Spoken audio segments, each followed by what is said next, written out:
Malamang hindi naman po alam ng Pangulo na ang kanya magiging presidente ay puro bakasyon. At mga Vice Presidente na puro bakasyon. Vice Presidente na hindi siya tutulungan. Vice Presidente na ang magiging trabaho ay manira sa gobyerno. Hindi naman niya pagsisisihan kung ano nangyari. Ang gagawin lamang po ng Pangulo ay magtrabaho. Kung hindi siya tutulungan ng kanyang Vice Presidente, wala naman po magagawa ang ating Pangulo, kundi magtrabaho na lamang para sa ating bayan. But ano po ang tingin ng Palas now na nagdeklara na ng kandidatura si VP Sara? Do you feel that she is a strong candidate? Mahirap tibagin? How does the administration feel about it? Wala po nararamdaman ng palasyo patungkol dyan. Depende na po sa tao kung paano nilang susuriin ang mga kandidato.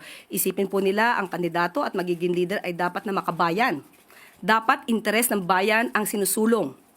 At maging cautious tayo, maging mapanuri kung isang Manchurian candidate ba ang maiboboto nyo.